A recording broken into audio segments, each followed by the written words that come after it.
Baiklah, Assalamualaikum warahmatullahi wabarakatuh. Eh, Sebelumnya, terima kasih kepada Ibu atas kesempatannya. Kali ini kami dari Kelompok 4 akan mempresentasikan hasil dari turun lapangan kami pada matkul ergonomi. Nah, kali ini eh, kami mengambil judulnya yaitu ergonomi pada pekerja angkat angkut di toko bangunan YD. Sebelumnya untuk anggota kelompok itu ada saya sendiri Atila Nensyara dengan NIM 356, ada Aisyah Suraya Hetwar dengan NIM 352, ada Dian Sadira Zalida dengan NIM 1025. Nah, pertama itu pendahuluan untuk latar belakang dari hasil turun lapangan ini. Kami mengambil toko bangunan YD di Kota Padang yang merupakan salah satu usaha yang memiliki aktivitas angkat angkut tinggi, yaitu pengangkatan semen yang seberat 45 hingga 50 kg, besi dan juga keramik. Nah, hasil survei itu menunjukkan 75% pekerja mengalami keluhan nyeri pada punggung bawah, bahu, dan kaki akibat pengangkatan tulang dengan beban 15 hingga 30 kg selama 12 jam kerja per hari. Nah, untuk penilaian posisi kerja menggunakan metode EOS menunjukkan kategori level 2 yang berarti posisi kerja berpotensi menimbulkan gangguan muskuloskeletal. Nah, untuk rumusan masalahnya, yang pertama, apa saja jenis aktivitas angkat angkut, terus siapa saja pekerjaan terlibat, yang ketiga, di area kerja mana tingkat risiko ergonomi paling tinggi, dan pada waktu dan kondisi kerja seperti apa, intensitas aktivitas angkat angkut meningkat, dan mengapa kegiatan angkat angkut di toko bangunan YD berpotensi menimbulkan gangguan kesehatan kerja, dan bagaimana penilaian postur kerja menggunakan metode REBA. Untuk tujuannya yaitu menganalisis jenis aktivitas angkat angkut, mengetahui karakteristik pekerja yang terlibat dalam aktivitas angkat angkut, menentukan area kerja dengan tingkat risiko ergonomi tertinggi, mengidentifikasi waktu dan kondisi kerja yang menyebabkan peningkatan intensitas aktivitas angkat angkut, menganalisis potensi gangguan kesehatan kerja yang disebabkan oleh aktivitas angkat angkut, dan menilai postur kerja pekerja menggunakan metode REBA. Untuk tujuan pustaka sendiri yaitu, nah mungkin dapat dilihat ergonomi itu merupakan bidang ilmu yang mengkaji keterkaitan uh, antara manusia dengan pekerjaan, peralatan, dan lingkungan tempat bekerja untuk mencapai tingkat efektivitas, kenyamanan, dan keselamatan yang maksimal. Untuk ruang lingkup ergonomi itu yang pertama ada fisik, yang kedua kognitif atau mental, yang ketiga organisasi, dan yang keempat itu lingkungan. Untuk angkat angkut itu sendiri, konsepnya yang pertama itu manual handling, di mana segala bentuk aktivitas yang menggunakan bagian tubuh untuk menyelesaikan pekerjaannya. Nah, menurut HSE Inggris, pedoman berat beban maksimal dalam MMH itu maksimal 4,5 kg untuk posisi duduk, dan beban 16 sampai 55 kg itu risiko cedera meningkat. Itu direkomendasikan untuk menggunakan alat bantu angkut. Terus beban yang lebih dari 55 kg tidak boleh diangkat sendiri. Nah, untuk prosedur pelaksanaan MMH, yang pertama ada perencanaan aktivitas, yang kedua uji stabilitas posisi, yang ketiga teknik pengangkatan yang benar, yang keempat stabil saat bergerak, yang kelima posisi kepala dan pandangan, yang keenam batasan beban dan bantuan, dan yang ketujuh peletakan beban. Nah, risiko cedera aktivitas MMH ini yang pertama inflamasi otot dan keseleo, yang kedua muskuloskeletal disorder, terus cedera leher dan kepala, ada cedera jaringan lunak, hernia abdominalis, dan fraktur tulang atau bone fracture.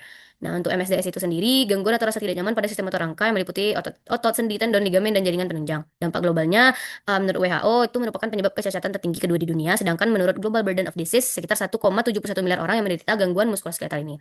Faktor penyebab MSDS ini ada tiga faktor, itu faktor individu, dapat dilihat di 3 poin PPT, ada faktor pekerjaan, selanjutnya itu ada faktor lingkungan. Untuk metode REBA itu sendiri, yaitu metode penilaian ergonomi yang digunakan untuk menganalisis risiko gangguan akibat postur kerja tubuh, dan bagian tubuh yang dinilai adalah leher, punggung atau batang tubuh, dan juga kaki, lengan atas dan bawah, dan pergelangan tangan, dan juga ada beban eksternal, kualitas pegangan, dan jenis aktivitas atau gerakan yang dilakukan. Tahapannya yang pertama ada pengamatan postur tubuh kerja, pengukuran sudut dan posisi tubuh, penentuan berat atau beban yang diangkat, dan yang keempat itu pemberian skor dan penghitungan risiko.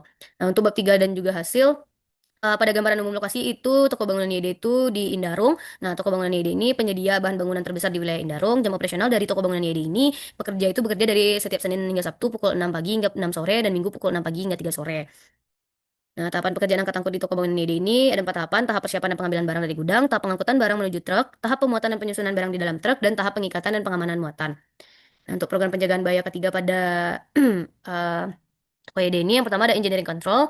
Nah, yang kedua pengendalian administratif dan penggunaan APD. Untuk engineering control tuh bisa menggunakan forklift untuk beban berat yang memiliki risiko yang lumayan tinggi, dan barang ringan manual. Untuk pengendalian administrasinya itu eh, pencegahannya belum adanya SOP forklift. Postur ketiganya sudah ada tapi rambu bahaya dan briefing hariannya belum diterapkan. Untuk penggunaan APD itu sendiri, yaitu sarannya penyediaan APD lengkap kayak helm, sepatu, sarung tangan, masker, dan rompi, karena karyawan di sana sebagian hanya menggunakan masker dan sepatu safety tapi tidak menggunakan helm atau sarung tangan. Untuk hasil identifikasinya, mengangkat dan mengikut tandon air itu risikonya tinggi, mengangkat cat 20 kg dari atas truk itu sedang hingga tinggi, menurunkan tandon besar dari truk bersama-sama itu lumayan tinggi, terus mengangkat dan memindahkan lembaran triplek dari atas truk sedang hingga tinggi. Selanjutnya penjelasan mengenai eh, hasil observasi kami pada pekerja satu yang akan dijelaskan oleh Caca. Kepada Caca dipersilahkan. Baik, terima kasih kepada moderator. Selanjutnya saya akan menjelaskan mengenai hasil observasi kami pada pekerja satu. Nah, pekerja satu ini menunjukkan aktivitas angkut-angkut pipa, yang mana pada pengukuran bagian A, itu bagian neck trunk and neck analysis, didapatkan skor +1 pada bagian neck, karena sudutnya 18 derajat ke depan, dan tertopang seimbang. Kemudian untuk bagian punggung itu diberi skor +1 karena posisi badan tegak dan lurus ke depan, dan kaki itu diberi skor +1 karena tertopang seimbang. Lalu untuk bagian B, itu arm and wrist analysis. Untuk bagian upper arms itu diberi skor +4 karena menunjukkan sudut 20 derajat flexion, +1 bahu terangkat, dan +1 lengan menghadap ke samping. Untuk bagian lower arms-nya itu didapatkan sudut 152 derajat sehingga diberi skor +2, dan untuk bagian wrist itu diberi skor +2 juga dan didapatkan sudut sebesar 41 derajat ditambah +1 karena pergelangan tangannya memutar. Next. Nah, berdasarkan skor tabel A, berdasarkan analisis neck, trunk, and leg analisis, maka hasilnya didapatkan 1 dan skor bebannya itu 0 karena bebannya kurang dari 5 kg atau kurang dari 11 lps. Lalu untuk skor tabel B, berdasarkan hasil analisis, didapatkan nilai 7 dan coping skornya itu 0 karena pegangannya pas, tepat di tengah, dan genggamannya kuat. Nah, berdasarkan hasil perhitungan tabel A dan tabel B, yang menggunakan metode REBA, didapatkan skor tabel C sebesar 4. Sedangkan untuk skor aktivitasnya itu didapatkan nilai sebesar 0 karena aktivitas pekerjanya normal dan tidak menimbulkan risiko. Nah, berdasarkan hasil analisis tadi, maka didapatkan level risiko pekerja berdasarkan tingkat risiko dan tindakan perbaikan sebesar 4, yang mana skor ini tergolong dalam kategori risiko sedang yang memerlukan tindakan perbaikan. Next. Nah, bahaya dan risiko dari pekerja satu tadi ada postur menunduk dan gerakan mengangkat yang berulang yang menimbulkan tekanan pada leher, bahu, punggung bawah, dan pergelangan tangan. Kemudian adanya risiko musculoskeletal disorder seperti nyeri bahu, punggung, dan sendi tangan.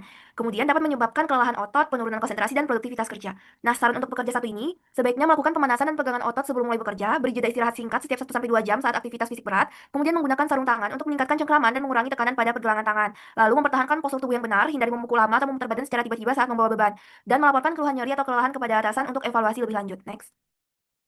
Nah, selanjutnya itu ada pekerja dua. Pekerja dua ini menunjukkan aktivitas angkat-angkut atap seng. Yang pada bagian A, berdasarkan analisis neck, trunk, and leg analysis, untuk bagian necknya itu diberi skor +2. Karena bergerak 26 derajat ke depan. Untuk bagian trunk atau punggung itu diberi skor +2 karena posisi badannya membentuk sudut 6 derajat dan tubuh berada dalam keadaan yang tegak. Sedangkan untuk legs atau kaki itu diberi skor +2 karena kaki kanan menopang sebelah.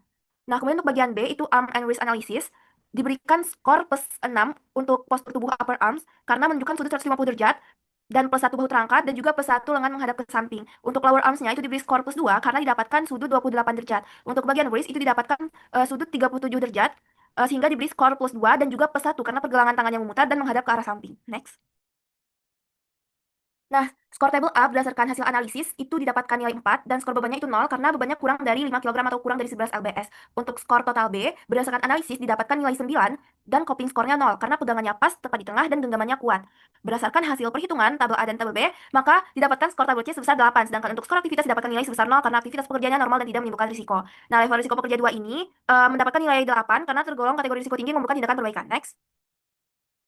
Bahaya dan risikonya, sumber utamanya itu dari lengan atas, potensinya tendinitis, impingement, nyeri leher atau punggung atas, kemudian dari kaki menopang sebelah itu bisa menimbulkan risiko nyeri pinggul atau punggung bawah, dari pergelangan tangan itu bisa menimbulkan potensi terjadinya CTS. Nah, untuk saran pekerja, itu sebaiknya pekerja memperhatikan postur tubuh, menjaga bahu tetap rileks dan tidak terangkat, menghindari posisi statis yang lama, mengubah posisi kaki, dan melakukan peregangan setiap 30-60 menit, melakukan stretching ringan, dan segera melaporkan jika muncul nyeri, kesemutan, atau ketidaknyamanan. Next akan disampaikan oleh Dira. Kepada Dira, disilahkan. Baik, terima kasih. Saya akan menjelaskan mengenai hasil pekerja tiga. Pada bagian A yaitu neck, trunk, and leg analysis.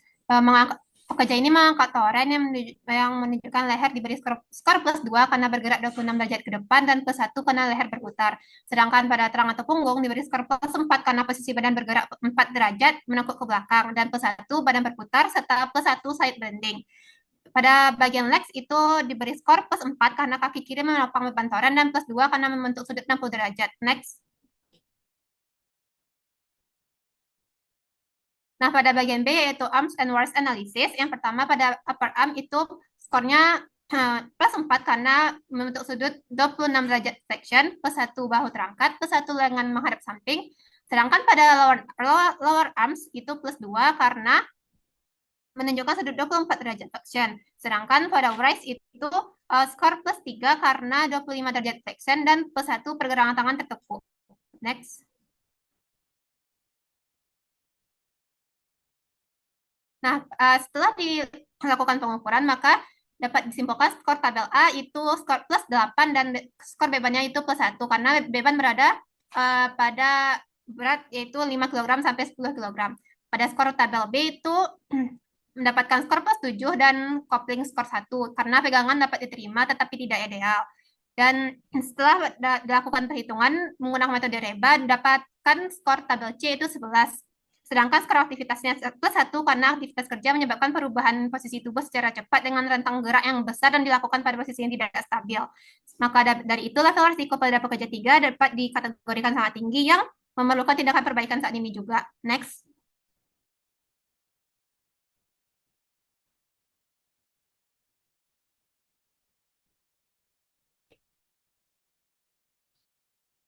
Nah, berdasarkan hasil analisis itu adanya bahaya dan risiko itu pada posisi membungkuk, memutar dan melengkung saat mengangkat toren, adanya risiko low back pain, cedera bahu dan lain-lain karena dan bahayanya itu pijakan tidak stabil memperpotensi jatuh pada pekerjanya dan selain itu postur yang tidak ergonomis dan beban berulang berpotensi mengalami MSDS dan dampaknya itu penurunan produktivitas dan kesehatan kerja. Saran untuk pekerjanya jaga postur tubuh netral, menggunakan kekuatan kaki bukan punggung saat mengangkat, lakukan peregangan ringan sebelum dan sesudah bekerja, menggunakan APD dan mengatur ritme kerja dan istirahat. Next.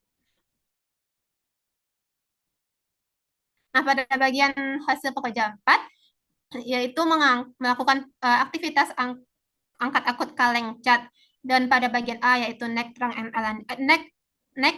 and leg analysis pada bagian neck yaitu mendapatkan skor plus 2 karena 37 derajat ke depan. Pada bagian punggung itu plus 3 karena 35 derajat posisi badan ke depan dan plus 1 karena badan berputar sehingga mendapatkan skor akhir plus 4. Setelah itu pada kaki itu plus 1 karena kaki pekerja bersudut 33 derajat yang berarti pada rentang 30 sampai 60.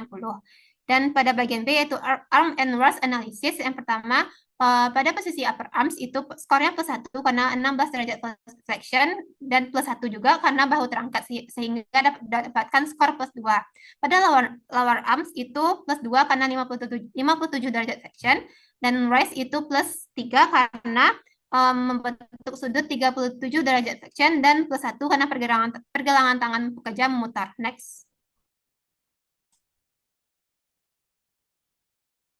Nah, setelah itu pada skor tabel A itu dapatkan skor 6 dan skor bebannya itu plus 2 karena beban lebih dari 22 lbs. Sehingga total skor A adalah 9. Pada skor B itu mendapatkan skor 4 dan kopling skornya 0. Sehingga hasil akhirnya 4 karena pegangannya pas tepat di tengah dan genggamannya kuat. Setelah itu dihitung menggunakan metode Reba dapatkan skor tabel C sebesar 9. Sedangkan untuk skor aktivitas itu plus 1 karena aktivitas pekerja menyebabkan perubahan atau pergeseran postur tubuh yang cepat. Sehingga total Rebanya itu 11. Maka didapatkan kesimpulan yaitu level risiko pada pekerja 4 itu tinggi dan perlu dilakukan perbaikannya segera. Next. Nah, adapun bahaya dan risiko yaitu dalam jangka pendek itu kelelahan otot, nyeri punggung bawah, dengan ketegangan leher dan bahu. Pada jangka panjang itu risiko HNP dan lain-lain. Dampaknya penurunan produktivitas dan nyeri kronis hingga disabilitas. Adapun saran untuk pekerja yaitu menggunakan teknik angkat yang benar, menghindari gerakan memutar tubuh dan menggunakan alat bantu angkut. Selain itu mengatur beban frekuensi kerja. Next. Adapun program dan tindakan yang dapat disarankan untuk empat pekerja sebelumnya, yang pertama pengadaan alat bantu angkut, yang kedua penerapan SOP ergonomi, yang ketiga pelatihan ergonomi dan keselamatan kerja, yang keempat rotasi kerja dan manajemen waktu, dan terakhir pemeriksaan kesehatan dan evaluasi yang berkala. Next.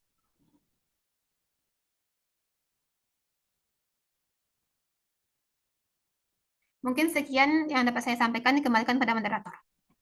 Baiklah, terima kasih kepada Dira dan juga Caca. Kesimpulan yang dapat diambil adalah berdasarkan hasil analisis, aktivitas angkat-angkut manual di toko bangunan IID ini berpotensi tinggi untuk menyebabkan gangguan muskuloskeletal. Nah, kondisi risiko terbesar itu terjadi pada pengangkatan toren air dan kalencat. Terus faktor penyebab utamanya beban berat, frekuensi tinggi, dan durasi kerja yang panjang, kurangnya alat bantu angkut, serta minimnya pelatihan ergonomi. Nah, kondisi kerja saat ini belum sepenuhnya memenuhi prinsip ergonomi dan memerlukan intervensi segera untuk mencegah cedera jangka panjang pada pekerja. Oke, ini dokumentasi yang dapat dikomentasikan kelompok. Oke, mungkin sekian yang dapat kelompok sampaikan. Mohon maaf apabila ada kesalahan. Wabillahi taufiq wal hidayah. Wassalamualaikum warahmatullahi wabarakatuh.